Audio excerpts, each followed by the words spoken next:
अब्दुल्ला हमीद गुल साहब, सुना है कि ट्रम्प साहब उनका ख़ानदान बड़ी बड़ी बड़ी जी वो फ़ायदे उठा रहा है और बड़े बड़े अरबों डॉलर जो है वो समेट रहे हैं, बड़ी बड़ी डीलें कर रहे हैं। एक बयान देते हैं, पेट्रोलियम प्राइसेस जो हैं वो नीचे आ जाती हैं, वो पेट्रोल ख़रीद लेते हैं, फिर आगे मामला बढ़ जाता है। जैसे वो प्राइसेस बढ़ती हैं, वो पैसे वो चीज़ें बेच के वो डॉलर कमा लेते हैं। तो इनसाइडर नॉलेज चूँकि ट्रम्प के पास है और इनके दोनों बच्चे जो हैं वो इसी काम पर लगे हुए हैं, तो ये कमाई का इन्होंने ज़रिया तो नहीं बना लिया इसी जंग को? तो क्यों नहीं, जंगें तो कमाई का ज़रिया होता है ना भाई मेरे। अमेरिका में तो ऐसा ही होता है।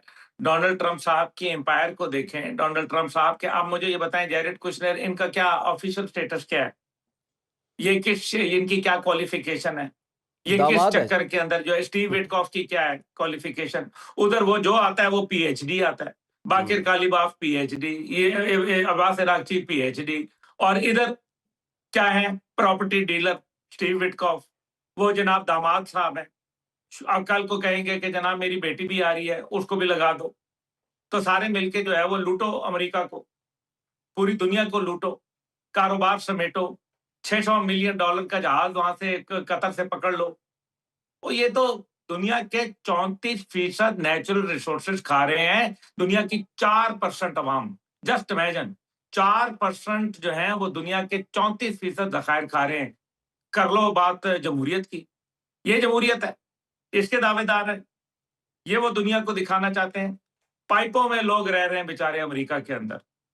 गुर्बत है, महँगाई, बेरोज़गारी हो रही है अमेरिका के अंदर और आप जो है वो चंद लोग जो हैं वो एलीट ऐसे ज़िंदगी गुज़ार रहे हैं कि वाह भाई वाह! आखिर ये मामला कब खत्म होगा? कारोबारी शख्सियत तो फिर कारोबार देखती हैं, जंग भी उनके लिए कारोबार है, उनके लिए हर चीज़ कारोबार है। इलॉन मस्क को क्या वजह थी आपको याद ही होगा, वो भी जी। एक मसला था ना दरमियान में। सब कारोबारी शख्सियत, सब जो नेवल जो मिनिस्टर जिसको निकाला है जॉन फैलन को, तो वो क्यों? ये वही आदमी था ना, इसको मिनिस्टर क्यों बनाया था? नेवी का मिनिस्टर, क्योंकि गोल्डन नेवी इन्होंने बनानी थी। अभी सुनते जाएँ। हम्म। गोल्डन नेवी बनानी थी जिसके अंदर मज़ीद वॉरशिप्स लाने थे। वो इनकी इस पॉलिसी से बिल्कुल जो है ना वो एग्री करता था और इनके साथ मिल के मुक-मुका जिसको दूसरे लफ्ज़ों में वो हो जाता था। अब उसके साथ जो है वो अनबन हो गई, नतीजा ये निकला कि उसको नेवी से वहाँ से फ़ारिग कर दिया गया। ये वही बंदा था जिसने एक ख़तीर रकम इनके इलेक्शन कैंपेन पे दी थी। उसका नेवी के साथ क्या तजुर्बा था? क्या वो कोई साबिक नेवल ऑफ़िसर था? कोई फ़ौजी अफ़सर था? उसको नेवी का मिनिस्टर लगा दिया जबकि हमारे यहाँ आर्मी मजबूत है क्योंकि पाकिस्तान का जो लैंड है उसका। अमेरिका ने पूरी दुनिया पे क्योंकि हुक्मरानी करनी है तो वो अपने स्ट्राइक कैरियर ग्रुप्स के ज़रिए नेवल वेसल्स के ज़रिए करता है। तो नेवी जो है वो उन्होंने अपनी मजबूत की हुई थी। तो नेवी का एक आदमी जिसको नेवी के मुतल्लिक कुछ पता नहीं है उसको मिनिस्टर बनाया तो क्यों लगाया था? भाईजान ये चीज़ बड़ी ज़रूरी है। बिल्कुल सही आपने कहा। और आपने जैसे कि बात की कि पूरा ख़ानदान ही कारोबार करता है और अभी भी कर रहा है और अभी भी बल्कि ज़्यादा पैसे जो हैं वो अपने समेट रहा है। तो कुछ लोगों का ख्याल है डोनाल्ड ट्रंप ये जो पीस डील की बात कर रहे हैं ना, इस पीस डील को वो बिजनेस डील के तौर पर करना चाह रहे हैं। तो ये उनको अंदाज़ा नहीं है कि पीस डील एक डिफरेंट तरीके से होती है और बिजनेस डील जो है वो डिफरेंट तरीके से होती है। यही बात है ना जी, इसी वजह से तो अब्बास इराक़ची और ईरानी वफ़्द जो है वो कहता है कि जी हमने कारोबारी लोगों के साथ बात नहीं करनी, हम जेडी वैंस से बात करेंगे जो कि जंग के भी मुखालिफ हैं, एक अपनी सोच रखते हैं, एक पेडेस्टल के ऊपर बंधे हैं। ये तो लोग क्या हैं, इनके तो ये तो पल में तोला पल में माशा, हम्म। इनका तो कोई है ही नहीं आगे पीछे। इनका कौन से पॉलिटिकल स्टेक्स हैं? जेडी वेंस के पॉलिटिकल स्टेक्स हैं क्योंकि वो एक मजबूत उम्मीदवार है मुस्तकबिल के सदारती उम्मीदवार की हैसियत से। इस वजह से वो कहते हैं ईरान के कि जेडी वेंस के साथ हम डील करें। अब समझें गौर को।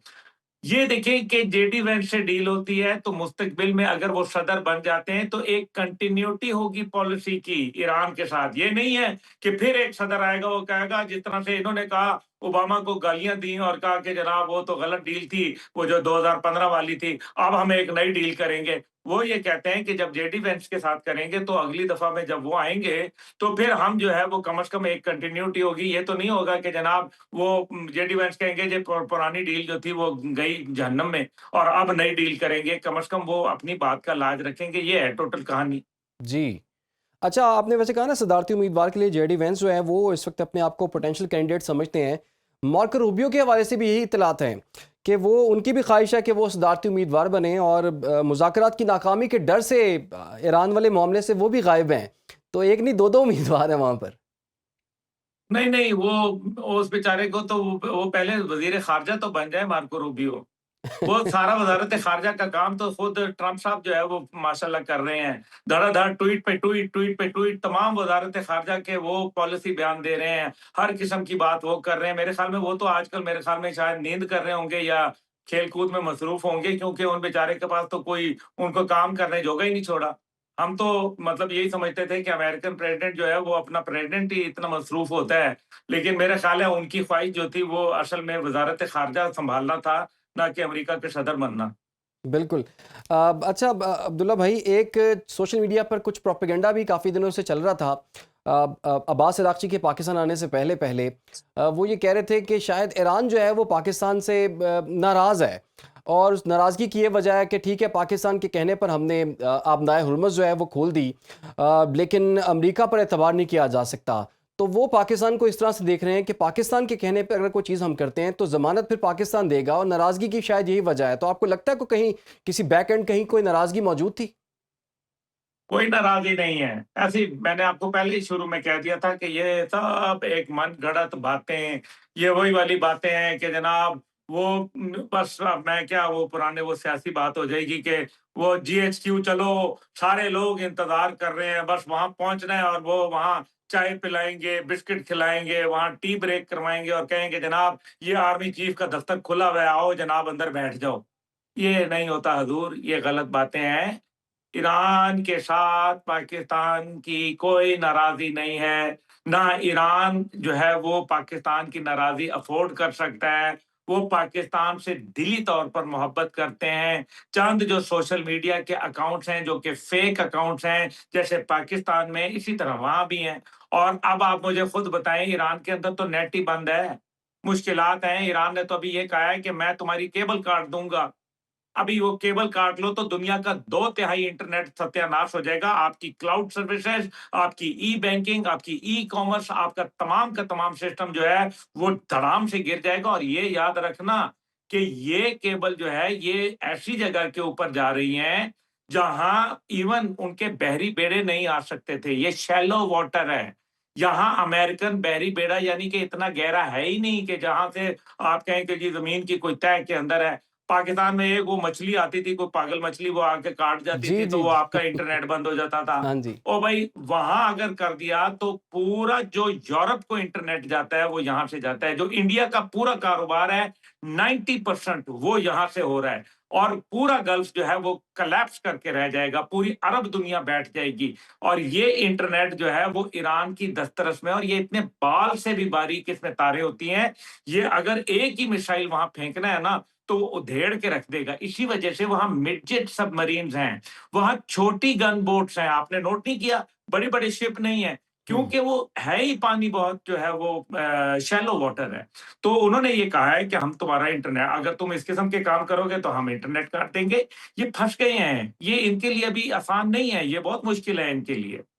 सर, जंग कब ख़त्म हो रही है? चूँकि ब पाकिस्तान में फिर पेट्रोलियम मसनूआत की कीमतों में इज़ाफ़ा हो गया 1-2 रोज़ पहले और कहा जा रहा है कि अगर आईएमएफ से कोई रियायत ना मिली तो 55 या 50 रुपए मज़ीद उसमें इज़ाफ़ा हो सकता है। तो पाकिस्तान की तो सबसे बड़ी ख़्वाहिश भी यही है। डोनाल्ड ट्रंप जो है सिर्फ़ एक चीज़ में कंसिस्टेंट जो है वो पूरी दुनिया को नज़र आ रहे हैं और वो कर रहे हैं, फ़ील्ड मार्शल साहब की तारीफ़ करते हैं, वज़ीर-ए-आज़म साहब की तारीफ़ करते हैं। लेकिन मुज़ाकरात कहाँ गए, मुआहिदा कहाँ गया, वो कोई बात नज़र नहीं आ रही। अब तो मुलाकात के हवाले से कोई डेट भी नहीं देते। वो डेट देते हैं उसमें उनके बंदे भी नहीं पहुँचते और या उसके 1 दिन बाद वो कहते हैं कि कोई बंदा नहीं आ रहा।